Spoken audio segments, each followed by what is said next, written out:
Yukarıdaki işimizin devamı hürmetli vatandaş. Senatör Rex Scott, mındak görse. Biz bu tehditke hazır bir vasıta yüzlenmeydiğen bolsa, Cungo'dan kelip atkan tehditke, en ahir yani bu tehditke düş kelimiz. Eğer biz saklap durumuz desek, bunun mu aciz oran güç kalımız. Çünkü Kompartiyası tep tartmasdan bizge kandak muamele kılaman dese, şundak muamele kılın.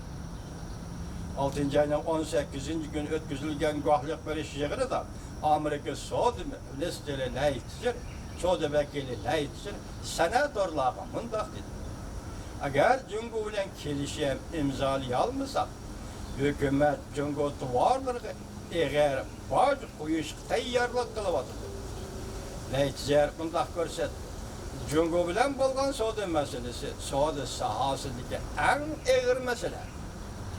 O mındak görsetti. Cungo Kompartiyasının Soğudu adaletsizliğini özül kisel hal kılış için biz azdıla zarar tartsak mı erziydiğen geç.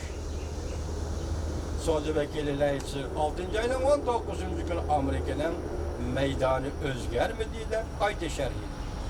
Cungo'dan yanı korulma karakterlik islahat elip verişini talep kılınmış. Bu mesele muşakatimlik söhbette yadaroluk meseledir. Belki Osaka'daki söhbette bu mesele korulma karakterlik özgürüş, yani islahat elip veriş, ne talep kılış Cungo'dan bu yadaroluk meseledir. Bunun manasını Amerika Koşmuştadır Avam Palatası'nın başlığı Nancy Pelosi hanım düşendirgen idi sizge bizge nime Cungo'da siyasi islahat elip veriş. Bir yerde hazırlayıcılar Soğudu Vekili nime deydi? Bu ne? Yani korulma karakterlik islahat elip verişin talep kılış vakatım Japonya'da ötküzülür. Osaka'daki söhbette. Yadoroluk mesele. Yadoroluk mesele doğrudur. Bu maksatki yetiştir. Amerika taraf icra kılış delilleydiğen, ispatlaydiğen zorlaş karakterlik kanun icra kılış 10 kişisidir. Herkes vazgeçmeydi. Demek korulma karakterlik islahat elip karısı. Biz nazaret kılırız. Belki zorlaş karakterli nazaret kılırız. Aleyh. Buradan herkes vazgeçmeydi deydi Leitçir. Senatör Scott mındak hesapladı. Hazır Cungo karıştırdıgan vakit yetip geldi. Biz Amerika şirketlerini kollaşımız gerek. Cungo mahsulatlarını emez. Senatör Scott mındak müracaat kıldı. Ahırlış gerek. Ama hazırla ahırlış gerek. Demek Soğudu'daki tengsizlik şeylik hukuk tüketip sende kılıç Xitayifçini etkanda. Boşundan alametlerinin hemmisi ahırlış gerek. Amerika Atlantik Jurnali Matt Peterson'dan Soğudu uruşu bu bir başlıneş mavculuk makalesini yapıldı. O makalede mındak görset, Prezident Trump Cungo'ga intayın katlık zarbe verdi.